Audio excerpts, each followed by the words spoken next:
Iglesia de Cristo, es tiempo de pelear ardientemente por nuestra fe, porque hombres impíos han entrado encubiertamente al redil de las ovejas, haciéndose pasar por siervos de Dios, mas por dentro son lobos rapaces, y por avaricia tuercen las Escrituras y hacen mercadería con el pueblo de Dios, usando palabras fingidas para enriquecimiento ilícito. Por esta razón, como atalayas que somos de nuestro Señor y Salvador Jesucristo, tocamos fuerte la trompeta con mensajes de alerta.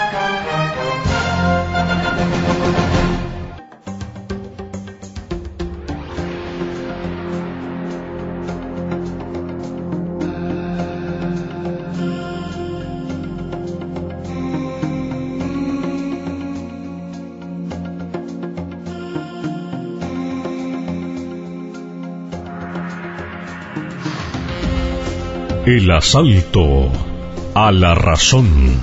Escrito por el pastor Juan Navarro, Torreón, Coahuila, México. Teoría de la mente. La teoría de la mente es un término usado en la psicología y otras creencias cognitivas para designar la capacidad, al parecer de nacimiento, congénita, de los seres humanos, de atribuir pensamientos e intenciones a otras personas y a veces entidades. Aquí la palabra teoría tiene principalmente la acepción de conjetura, o mejor aún, posibilidad de advertir. Así, cuando un sujeto inteligente está dotado de teoría de la mente, se entiende que tiene la capacidad de comprender y reflexionar respecto al estado mental de sí mismo y del prójimo que puede tener un sujeto. También incluye la teoría de la mente, la capacidad de percibir y así poder llegar a reflexionar y comprender en relación a las sensaciones propias y del prójimo. En este caso, principalmente por signos corporales que el otro da, logrando así el sujeto prever el propio y ajeno comportamiento. Tal capacidad de percepción comprende un conjunto de sensaciones, creencias, emociones, etc. Uno de los principales estudiosos pioneros de la llamada teoría de la mente fue el antropólogo y psicólogo Gregory Bateson. Bateson observó primeramente un precedente de teoría de la mente en animales no humanos. Por ejemplo, observó a perros jóvenes que jugaban a pelear y le llamó la atención cómo y por qué indicios o señales estos animales detectaban si se trataba de la simulación lúdica de una lucha o de una lucha real. En el humano, la capacidad de una teoría de la mente se adquiere normalmente entre los 3 y 4 años. Más que una adquisición, se trata de la activación de una capacidad congénita, capacidad que se activa a partir de una estimulación eficaz procedente del otro. Es decir, en los humanos, la teoría de la mente deriva de la naturaleza y del ambiente, de los factores culturales que inciden en la naturaleza humana. Luego de la infancia, el sujeto hace uso constantemente de su teoría de la mente, muchas veces cargada de prejuicios impuestos por el entorno. Tal uso constante de la teoría de la mente es casi siempre efectuado sin tener plena conciencia de la misma, esto es, intuitivamente. Extraído de la Enciclopedia Libre Wikipedia.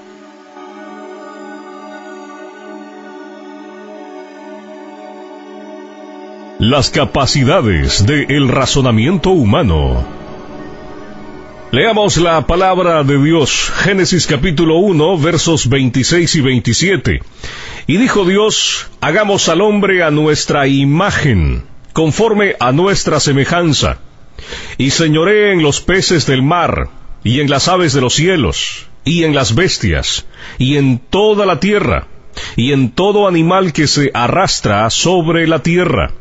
Y creó Dios al hombre a su imagen de Dios lo creó, macho y hembra los creó. Presento ante ti las dos mayores evidencias de las capacidades del hombre. La primera es la forma en que fue creado el hombre y sus capacidades de acuerdo al Santo Libro. la Biblia, nuestras Escrituras, la palabra de Dios. La segunda, cómo lo presenta la antropología, después de tantos años de investigaciones.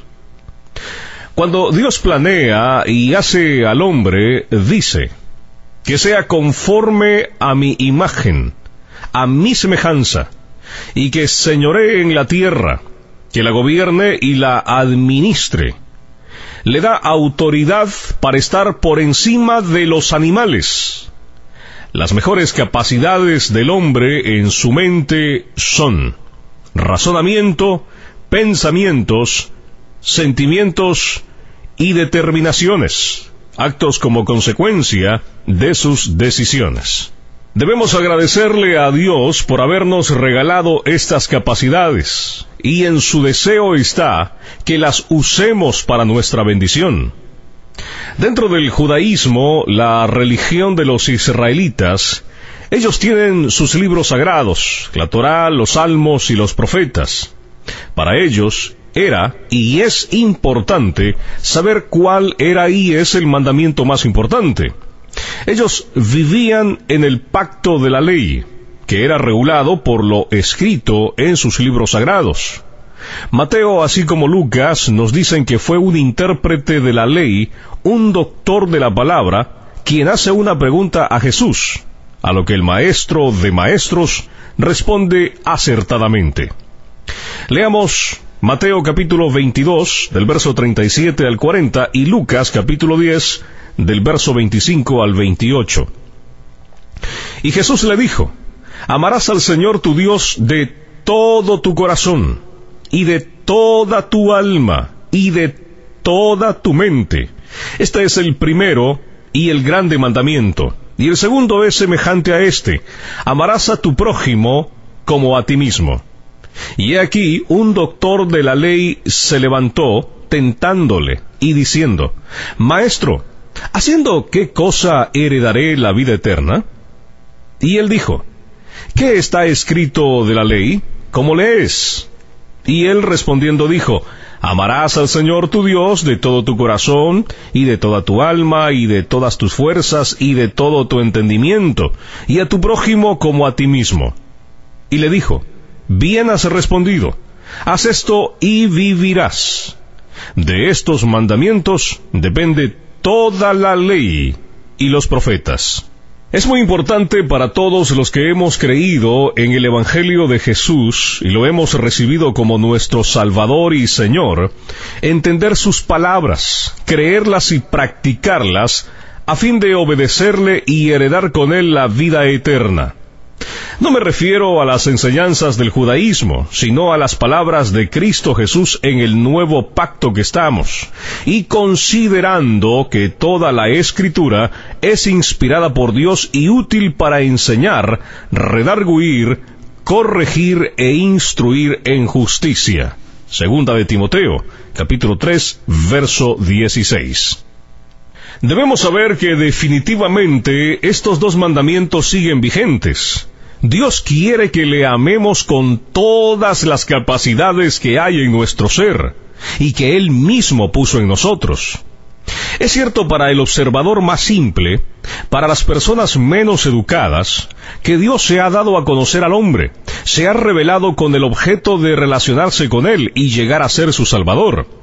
Tanto la antropología nos da evidencias que el hombre es incurablemente religioso. Y aún en las culturas más remotas de las que tenemos noticia, siempre han encontrado los antropólogos las evidencias de cómo el hombre ha tratado de adorar a Dios. Aunque la mayoría de las veces han sido erradas las manifestaciones religiosas del hombre, y lamentablemente fueron dirigidas sus creencias a falsos dioses, o el panteísmo, o el animismo, que consiste en la adoración a la naturaleza, confundiendo a Dios con su creación. Así nuestros ancestros adoraban al sol y le ofrecían sacrificios humanos. ¿Y qué diremos de los cenotes sagrados, donde eran arrojados los niños recién nacidos en adoración a dioses definitivamente falsos o que no existían? Hoy nos da risa y pensamos, qué ignorantes eran nuestros ancestros. Pero esa es nuestra realidad histórica, realidad que debemos conocer para no volver a repetir los mismos errores, mucho menos a inicios del tercer milenio, y con toda la información y los recursos de investigación con los que contamos hoy en día. Quiero mencionar otro pasaje bíblico para reforzar el tema al que estoy a punto de entrar ya en materia. Deberes cristianos. Romanos capítulo 12, verso 1. Así que, hermanos, os ruego por las misericordias de Dios, que presentéis vuestros cuerpos en sacrificio vivo, santo, agradable a Dios, que es vuestro culto racional.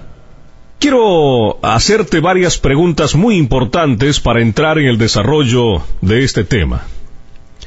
¿Qué piensas de los maestros, de los predicadores y demás personas? Algunos ostentan ser ministros de Dios y que te dicen en sus peróratas o enseñanzas: tú no pienses, no preguntes, obedece ciegamente, ya que si no lo haces, estás blasfemando y cometiendo el pecado imperdonable contra el Espíritu de Dios. Estas personas dicen que actúan y hablan lo que Dios les dice, que Dios personalmente, el Espíritu Santo, o algún ángel los acompaña y les da dirección y palabra cada día y en cada situación. Ellos interpretan la palabra de Dios de manera equivocada, la enseñan diferente y rechazan las interpretaciones ortodoxas. Si no lo dicen abiertamente, con sus hechos sí lo hacen, ya que ponen por encima de la interpretación correcta sus propias interpretaciones, sus experiencias personales y sus nuevas revelaciones. Si alguien no está de acuerdo con ellos, lo satanizan o le llaman religioso en el mejor de los casos.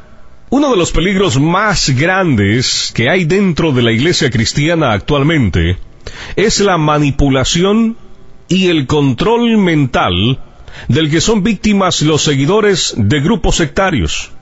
Algunos se dicen ser grupos cristianos, que en realidad son una mezcla entre humanismo, relativismo, ocultismo y algunos versículos de la palabra de Dios usados hábilmente para convencer a los indoctos que lo que se enseña es palabra de Dios. De esta manera están pululando cada vez más grupos religiosos y formándose iglesias que pretenden traer palabra de Dios y arrastrando a multitudes a la mentira y al error, y por supuesto usando técnicas de control masivo, main control. Un experto en religiones sectarias es el Dr. Stephen Hashem, un inglés consejero internacional, quien tiene una experiencia de más de 20 años, y quien se introdujo a una secta y vivió personalmente la forma en que los nuevos iluminados o nuevos ungidos usan las técnicas de control mental. Él dice que un grupo sectario es aquel que usa técnicas para suprimir, para inhibir el uso crítico de las personas. Es decir, estos iluminados siempre les dicen a sus seguidores: no pienses, no cuestiones, no escuches a las personas que no creen en nosotros, y no escuches todas las cosas contrarias que hablan de nosotros, y satanizando a quienes analizamos y estudiamos sus herejías y los denunciamos por hallarlos mentirosos. Así como hizo la iglesia de los Efesios. Esto está registrado en Apocalipsis capítulo 2, versículo 2. Ellos probaron y analizaron a algunos que se hacían llamar apóstoles y fueron hallados falsos. Así a nosotros, Dios nos da la facultad de analizar y pasar por el filtro de las Escrituras toda enseñanza, prédica o nueva revelación que algunos, haciéndose llamar apóstoles hoy día o profetas, nos quieren traer, según ellos, como la más nueva revelación. Y desde luego, ellos son los héroes de la película y los más beneficiados, pues buscan seguidores incondicionales que les den su apoyo y su dinero. El Señor Jesús avaló el más grande mandamiento de amar a Dios con toda nuestra mente, que es el centro de las capacidades que definen en gran manera la personalidad de un individuo.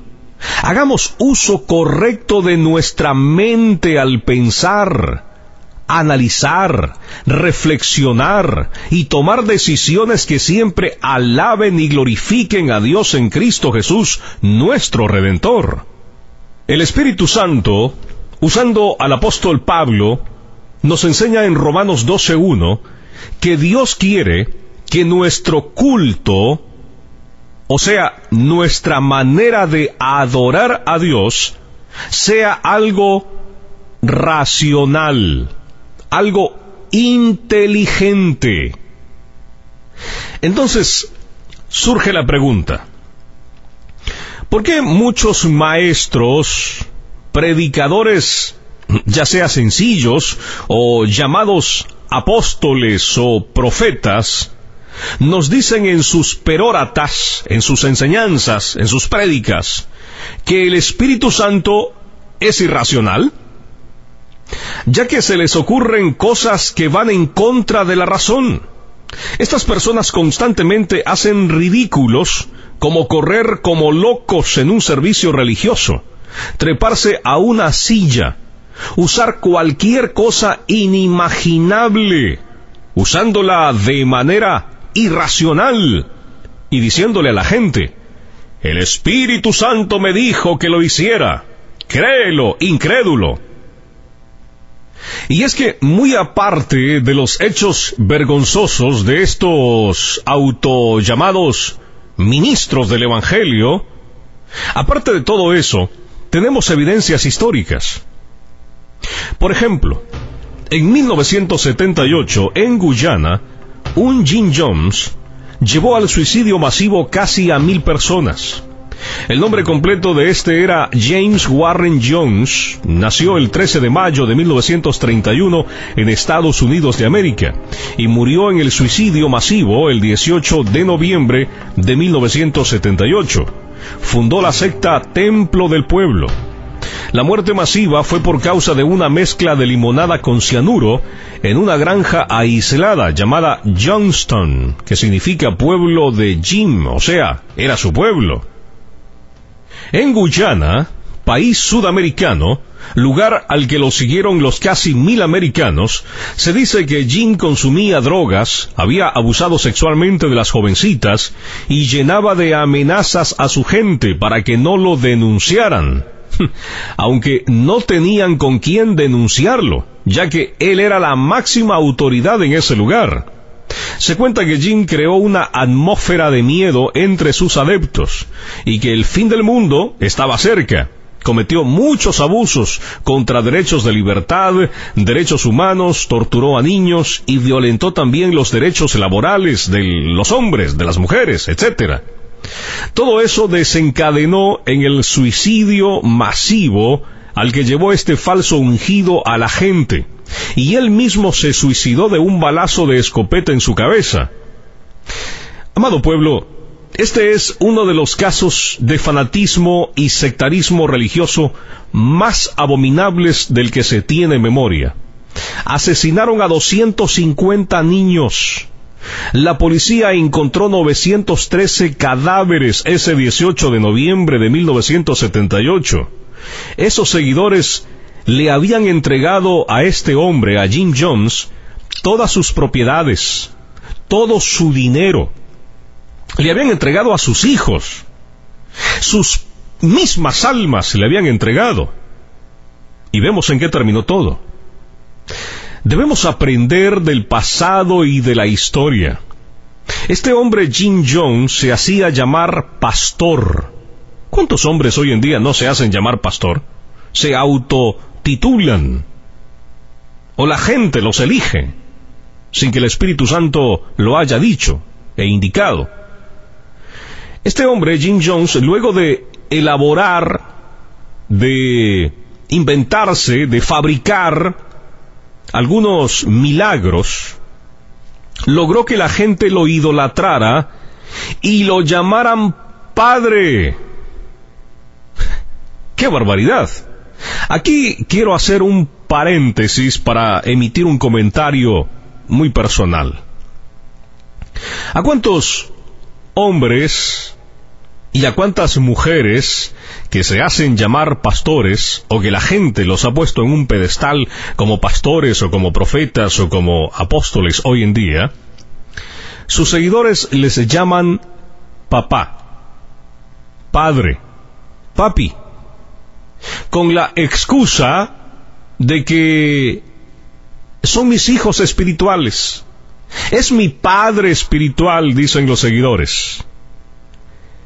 Y de estos apelativos, ¿cuántos hombres se han aprovechado de jovencitas?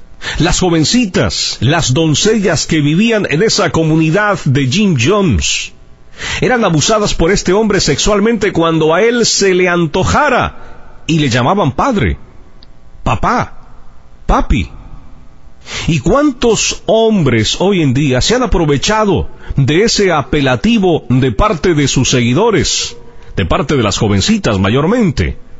Y para no ir muy lejos, en un caso que ya les comenté en otro artículo, aquí mismo, en la ciudad de Dallas, tenemos un ejemplo vivo. En un mensaje anterior les hablé acerca de un hombre llamado Rafael Rodríguez, quien es el pastor de la Iglesia del Cuerpo de Cristo, ministerio de radio Una Voz que Clama en el Desierto. Este hombre se divorció de su mujer de más de 20 años de matrimonio, ya con hijos mayores y todo, y se volvió a casar. Se divorció de su mujer y se casó con una jovencita. ¿Y saben cómo esta jovencita le llamaba a este hombre antes de que se casara con él? Le llamaba papi. Así le llamaba, papi. Y a la mujer, a la ex esposa de este hombre, le llamaba mamá, le llamaba mami. Y este hombre se aprovechó de ese apelativo. Y ahora resulta que su hija espiritual, aquella que le llamaba papi, ahora es su mujer. Increíble.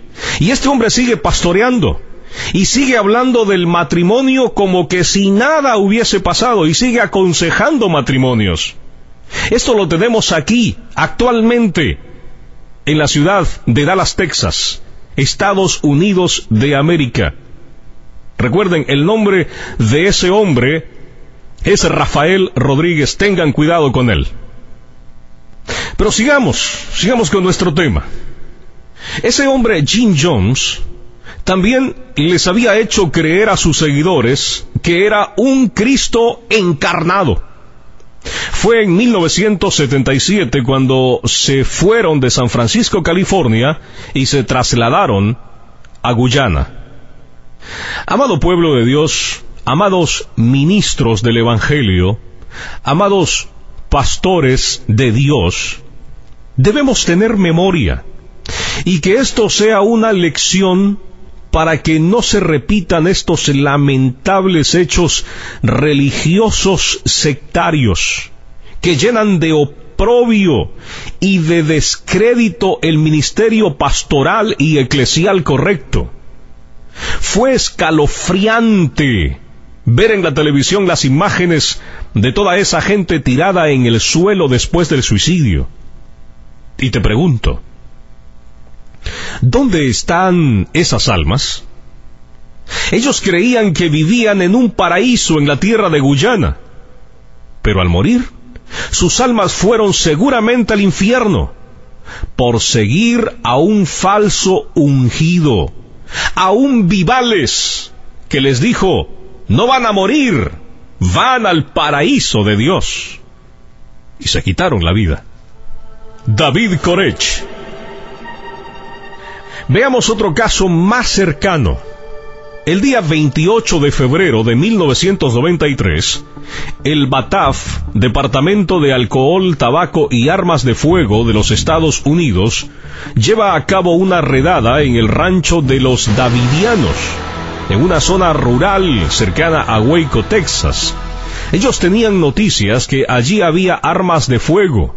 El resultado fue 4 agentes muertos en el enfrentamiento y 5 muertos por parte de los davidianos.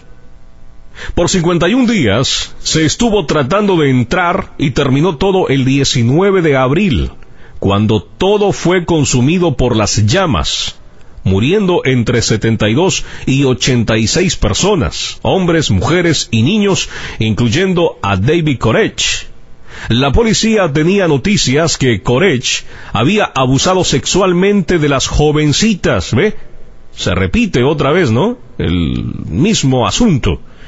Y que practicaba abiertamente la poligamia con mujeres de su secta. Cuentan que encontraron gran cantidad de armas automáticas y granadas de mano. Y aquí quiero abrir otro paréntesis para emitir un comentario y una alerta. Aquí mismo, aquí también, en la ciudad de Dallas, hay un hombre que también se hace llamar pastor y que al mismo tiempo vende casas. Tiene su programa de radio aquí en la ciudad de Dallas y sale muy campante hablando de la palabra de Dios y vendiendo casas. Este hombre, tengo testigos que ha abusado de mujeres en el mismo altar de la iglesia. Así como lo escuchan. En el mismo altar de la iglesia donde se hacen los servicios, donde se predica la palabra de Dios, donde se canta, allí este hombre, este pseudo pastor, ha abusado de mujeres de su congregación. Y me vino esto a la memoria porque este hombre, David Koresh, abusaba también, ¿no?, de las jovencitas, de sus seguidoras, o de las hijas de sus seguidores, y practicaba abiertamente la poligamia. Estos hombres llegan a tener su mente tan entenebrecida que cometen toda esta clase de suciedades, toda esta clase de abominables prácticas delante de Dios. Cierro paréntesis. José Luis de Jesús Miranda. Dos casos todavía más contemporáneos que todavía no culminan en un suicidio masivo. Son primeramente el caso del llamado Cristo encarnado. Su verdadero nombre es José Luis de Jesús Miranda. Nació en Ponce, Puerto Rico, el 22 de abril de 1942. En 1988 fundó en Miami la secta Creciendo en Gracia. Cuenta con sedes en varios países de América y Europa. Cuenta con unas 300 congregaciones y unos 200 pastores. Cuenta con medios masivos de comunicación como Internet, televisión, que transmite las 24 horas del día. Más de 250 programas de radio. Además dice que cuenta con más de 100,000 seguidores. Él afirma ser doctor, apóstol, Jesucristo hombre y la última, anticristo. Se ha tatuado el número 666 y sus seguidores han hecho lo mismo, al igual que las 3 SSS, que significan para ellos salvos, siempre salvos. Lo que me llama mucho la atención es el número de seguidores que tiene, pese a que se le considera un charlatán, un mentiroso, un falso profeta, un vividor, estafador, manipulador, un loco, un peligro para la fe y para la verdadera iglesia de Cristo. Y aquí quiero abrir otro paréntesis. No, y es que hay tantos casos de los cuales podemos comentarle acerca de todos estos asuntos. Recuerdo esto porque dice aquí el mensaje que ha escrito el pastor Juan Navarro, que son muchos sus seguidores, pero yo quiero decirle que no solamente son personas comunes los que siguen a este hombre, sino que pastores o expastores evangélicos se han unido al movimiento de este hombre.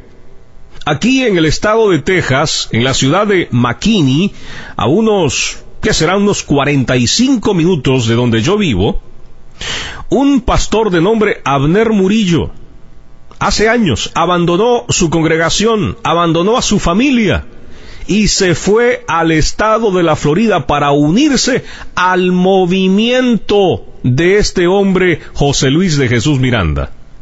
Y no estoy mintiendo, pueden encontrar inclusive los videos en YouTube o en la misma página, creo, de este hombre, del testimonio de Abner Murillo y por qué él se unió, ¿no? Él testifica de cómo, según Dios le reveló, que José Luis de Jesús Miranda sí es el verdadero Cristo, el verdadero ungido.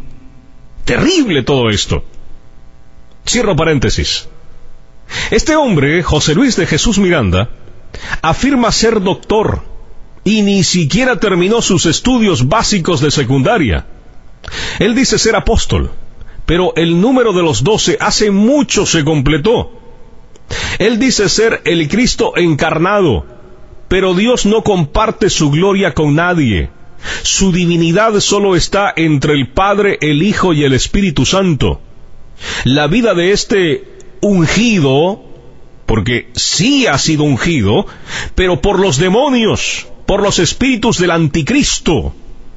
Este hombre siempre ha estado lleno de polémicas, de líos y demandas. Estoy seguro que una gran cantidad de sus seguidores son brujos, hechiceros y todo tipo de malvivientes. Porque yo no creo que ovejas sinceras de Dios sigan a un loco como este. También creo que es un enviado y promocionado económicamente por la gran ramera para vindicarse y decir que basta ya con las herejías de los evangélicos. Todos los seguidores de esta secta no son evangélicos verdaderos. Dios quiera librar a los seguidores de este líder sectario, de su influencia y de la condenación. La ignorancia no va a dar por inocentes a los seguidores de ningún apóstata, menos a los que siguen a este loco anticristo. César y Claudia Castellanos.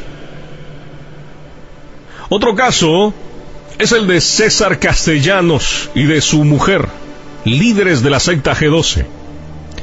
Creo que hay miles de documentos en audio, video y diversos archivos escritos denunciando a esta secta en el Internet, así como el pronunciamiento de muchísimas asociaciones religiosas de los 5 continentes del mundo, rechazando esta secta. Después de haberla estudiado minuciosamente, se han pronunciado en contra, por estar llena de herejías, aberraciones, mercadería, ocultismo, etc. He visto los videos del doctor escatólogo Antonio Bolaines, donde denuncia a esta secta, la verdad oculta detrás del G12, que son 2 videos, y otro llamado Los Encuentros Ocultismo.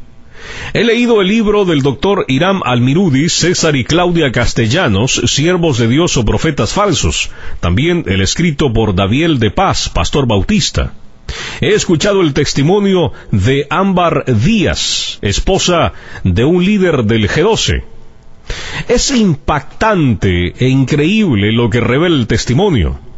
He visto el video de la entrevista con la pastora Elba Toledo con una pastora de Puerto Rico. Hablan del libro escrito por la hermana Toledo, Desenmascarando al G12. También he oído la entrevista con el escatólogo José Luis Acuña y Rafael Hernández. Creo tener entre testimonios en audio y escritos unos 100 en contra del G12. Este material proviene de diferentes países del mundo.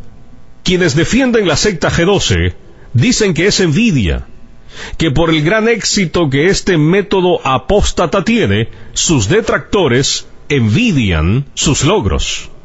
Dicen los castellanos que iniciaron en 1983 su labor pastoral y que hoy cuentan con 120,000 miembros en Bogotá, Colombia, y otros 50,000 en territorio colombiano. Tal vez esa sea la razón más importante por la cual gran cantidad de ministros y ministerios han caído en las garras de esta secta, así como la práctica de los encuentros que hacen cada 3 o cada 2 meses, donde se llenan los bolsillos de dinero por el costo de los mismos, dinero que en ninguna empresa ganarían, dinero que trabajando honestamente trabajarían años para ganar esas cantidades millonarias. A todos los ministros promotores del G12 les importa menos que un cacahuate que en los encuentros se ministre sanidad interior, regresiones, quiebra de maldiciones generacionales y que se hagan pactos económicos con los encuentristas en los momentos en los que están bajo el control mental y la manipulación de sus maestros sectarios. Ocultismo, fetichismo, espiritismo y toda clase de demonios se mueve en los encuentros. Ámbar Díaz cuenta en su testimonio que también han ocurrido violaciones sexuales a jovencitas que han perdido el conocimiento y después se han dado cuenta que fueron violadas. ¿Qué clase de demonios se mueven en la secta G12? ¿Qué es lo que la hace atractiva para que ministros que en otro tiempo fueron de sana doctrina ahora estén abrazando la llamada visión o el espíritu de la visión? ¿Es el Espíritu Santo o es otro espíritu el que están recibiendo en los encuentros? Por supuesto, no es el Espíritu Santo. Son demonios, son espíritus enviados por el mismo Satanás a esos encuentros. Primera de Timoteo 4:1 dice, pero el Espíritu dice claramente que en los últimos tiempos algunos apostatarán de la fe, escuchando a espíritus engañadores y a doctrinas de demonios. Después de escuchar el audio del hermano Hiram Almirudis, la revelación de la cruz de Claudia Castellanos, estoy totalmente de acuerdo con el doctor Almirudis que Claudia tuvo una experiencia esotérica. El Espíritu Santo no tuvo nada que ver con esa experiencia. Claudia es una anticrista al decirnos que ella tuvo la misma experiencia que el Señor Jesús y que sufrió igual que Él al ser crucificada juntamente con Él. Además, es una aberración que enseña ella y sus discípulos que esa es la manera en la que Dios hace milagros portentosos de restauración matrimonial o de salud física. Ella también cuenta que dio su sermón del monte y que fue bautizada por un moderno Juan Bautista mexicano en las mismas aguas del río Jordán. Conclusiones. Número 1. Conclusión teológica. El mensaje del verdadero evangelio está olvidado por muchos. Ahora, estos muchos anuncian un evangelio diferente al original y bíblico. Un evangelio que las sectas han diluido y cambiado totalmente para su propio beneficio. Gálatas capítulo 1 nos enseña que ahora se anuncia a otro Jesús, otro mensaje, y reciben a otro espíritu. Verdadera iglesia del Señor Jesús, regresemos a los fundamentos y al verdadero evangelio. Número 2, conclusión doctrinal. Seguimos enfatizando que para la iglesia del Señor, la Biblia es la única regla de fe, doctrina y conducta. Rechazamos firmemente cualquier mensaje que pretenda ponerse al mismo nivel de la palabra revelada por Dios, los 66 libros. El canon está cerrado, y hay de aquel que le añada, sea anatema. Número 3, conclusión testimonial. Es mi deber como ministro de Jesucristo rechazar firmemente la mentira y el error de las sectas cristianas, entre comillas, que hoy se promueven en congregaciones supuestamente evangélicas.